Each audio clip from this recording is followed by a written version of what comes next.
فلوج جديد. وفلوج النهاردة أول مرة أركب المترو في حياتي. طنط الوقفة دي على فكرة ساعدتنا جدا جدا جدا اللي في النص دي عشان كنا تايهين.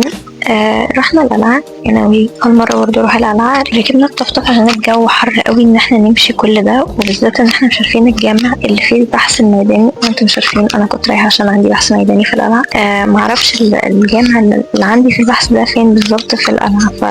فسألنا بتاع الطفطف كده، قال إن دي أقرب حتة يقدر يودينا فيها، واحترمت ده جدا بصراحة. فقلنا بقى نتصور عند الحاجات، صورت بقى مع التماثيل اللي عند المتحف الحربي وكده. وبعدين فضلنا حبة يعني حرفيا عند المتحف عشان احنا مش عارفين اصلا الجامع فين. سألنا امن المتحف عن مكان الجامع ورحنا فعلا. عايزة تقولي ايه بقى؟ وعيدي تاني اللي قلتي؟ اقولك هاي. ما انتش همشي معاكي في سكة وعيشي مع نفسك بقى. اشكرك. والسلام عليكم. طب خلاص بس يلا بينا. بعد انا لقيت الجامع بتاعي اخيرا. هو له لفة كده معينة يعني مستخبي شوية، بس في مفاجأة اللي كتبت عنها في عنوان الفيديو. محرجة اقول لكم اني جيت الجامع المفروض عندي في البحث والجامع مقفول للزيارة. هعيط مش عارفة، بس بسيط. خير يعني خير. بالمناسبة ده مسجد سليمان باشا الخادم، وهو أول مسجد يتبنى على الطراز العثماني في مصر. بما إن the show must go on، رحنا مسجد الناصر محمد بن قلاوون. كان بيعرف باسم جامع الخطبة لأن هو كان المسجد الرسمي لصلاة الجمعة في القلعة. القبة شكلها تحفة. المسجد فيه 72 عمود بأشكال وتيجان متنوعة، في منها قبطي وفي منها بيزنطي. بالمناسبة الجامع ده عجبني أكتر بكتير من جامع محمد علي. I said what I said. المهم محمد علي لما جه يحكم الجامع ده كان مهدم. هو شاف ان هو مش صالح للصلاة وكده، فقرر ان هو يبني جامع محمد علي عشان يخدم القصر بتاعه. شبابيك طبعا عشان اي جامع ده اللي فيه الشبابيك يعني.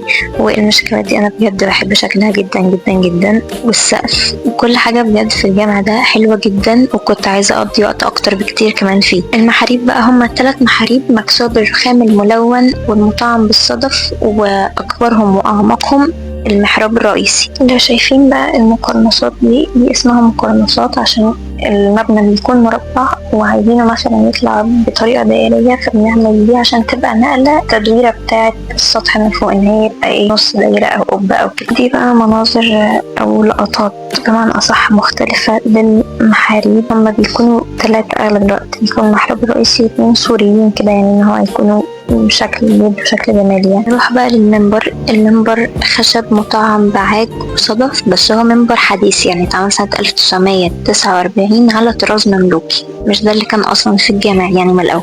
دي احدى المئذنتين اللي في الجامع، وده انا عادي جدا وهعمل لكم لقطة مبهرة دلوقتي هتشوفوني وانا بشرح لماما، وما كنتش مذاكرة الجامع ده باي ذا واي، بس تمام.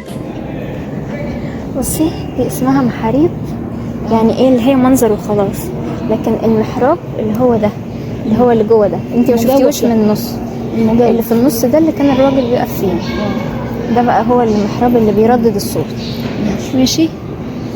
المال الحلال، المال الحلال اهو، المال الحلال اهو، المال الحلال. عشان ما اطولش عليكم اكتر من كده، ده مسجد الناصر محمد بن قلاوون، ممكن تلاقوا عنه حاجات كتير على النت يعني عادي. خلصنا الناصر محمد بن قلاوون وطلعنا على جامع محمد علي. جامع محمد علي عرف بجامع الألابستر عشان جدرانه مكسية بيه من بره وجوه، بني على الطراز التركي، مغطى بقبة مركزية ضخمة يحيطها 4 أنصاف قباب في ضريح محمد علي على يمين الداخل، وبرضه بني بالرخام الأبيض. ودي الفسقية اللي كانوا بيتوضوا فيها، وبصراحة هي أكتر حاجة عجبتني في الجامع ده كله. صحن الجامع فيه برج نحاس جواه ساعة خدها محمد علي هدية مقابل مسلة رمسيس الثاني اللي خدها لويس ملك فرنسا كهدية. وفان فاكت، الساعة دي وقفت بعد 10 أو 15 يوم من تركيبها، وإلى الآن واقفة.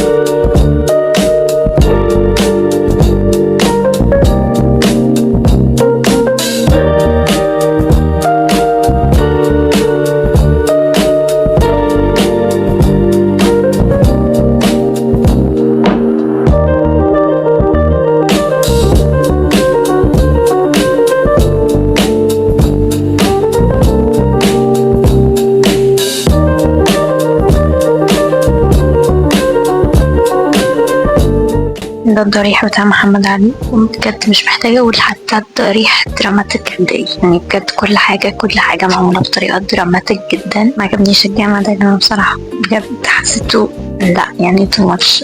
ابن قلاوون حبيته اكتر بكتير من الجامع ده.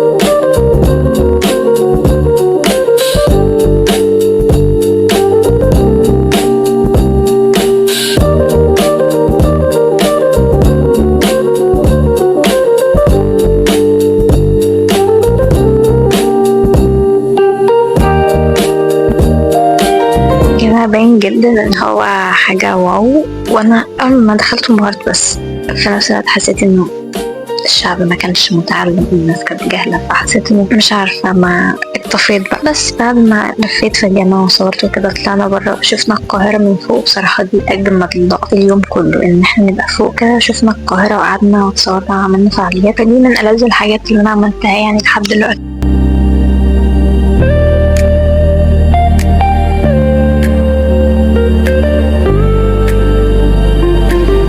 قولي كلمة ايه رأيك؟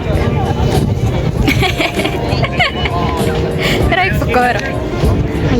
حلوة بس عايزة تبقي عارفاها.